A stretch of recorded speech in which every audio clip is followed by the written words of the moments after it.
Succeeding in life is not usual. It's unusual. You need to develop some unusual habits to earn the outstanding rewards. A friend of mine said, a standard education will get you standard results. You want a lot more than standard results? You need to become a lot more than a standard person. You have to act and decide simultaneously. So what does that do? You see, that puts up a very curious problem, which in its own turn becomes a bind. This is true likewise of any sort of shooting, pistol shooting as well. That if you aim, if you decide and then fire, you're apt to do things like pulling the trigger instead of squeezing. All kinds of wrong things are done. And you're always a moment too late if you decide first. To try and act quickly enough so that you overtake the preliminary decision. To try not to decide first. And that is an impossible problem. We intend to when the idea strikes us. We intend to when the emotion is high. But now if you don't translate that into action fairly soon, now the intent starts to diminish. And a month from now, it's cold. A year from now, it can't be found. So act. Set up a discipline when the emotions are high and the idea is strong and clear and powerful. That's the time to set up the discipline. Somebody talks about good health and you're stirred. Right. You need to get a book on nutrition. Get the book before the idea passes and before the emotion gets cold. Go for the book. Start the library. Start the talk. And you know you ought to do this. You really want to do this, but you don't know why you haven't done it. Now, first of all, we know that this is not easy, because in order to begin to reinvent your life, you've got to make a conscious, deliberate, determined effort.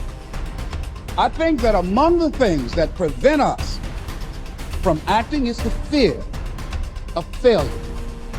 And if you've already failed, you don't want to fail again. The pain of that, the disappointment, the fear of loss is another thing. Because many times when we do those things that we know we need to do, we feel that we might lose somebody that we love very much and care about. We don't want to hurt anybody. Many of us don't act because we want other people's approval. We want everybody to like us and to accept us. And that's not possible. Life should be an exciting adventure. It should never be a bore. A man should live fully, be alive. He should be glad to get out of bed in the morning. He should be doing a job he likes to do because he does it well.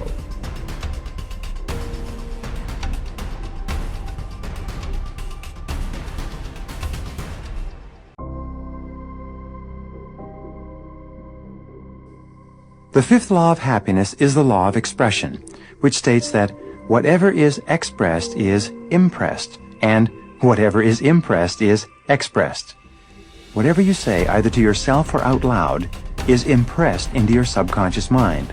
And whatever is impressed into your subconscious mind will ultimately be expressed in your thoughts, your feelings, your conversation, and your actions. The more emotion that you use to express any thought or idea, the more deeply it will be impressed into your subconscious mind, and the more rapidly it will be re-expressed in your life. Whatever you say with conviction triggers thoughts, ideas, and actions consistent with those words, so be sure to pick your words carefully.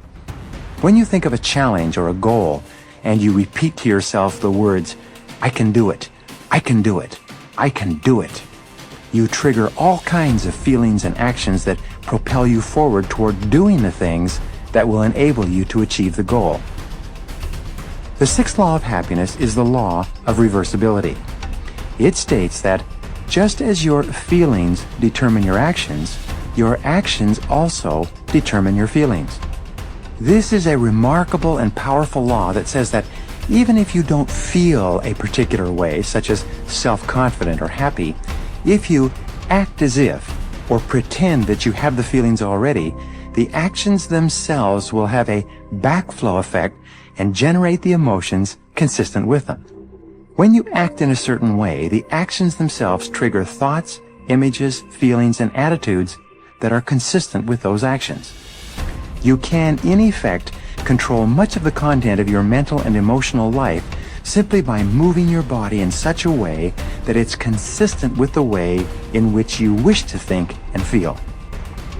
The seventh law of happiness is the law of visualization, which states that ideas and images tend to awaken emotions and feelings that correspond to them. When you create clear mental pictures of yourself as happy, positive, and optimistic, these mental pictures will trigger feelings and actions that actually lead to your being happy, positive, and optimistic. One of the most helpful exercises that you can engage in is to think of a time in your life when you've been extremely happy and to replay that experience on the screen of your mind as though you were running a movie projector. Put yourself right into the picture and re-experience or get the feelings that go with it. You can actually make yourself happy by dwelling upon previous experiences when you've been happy.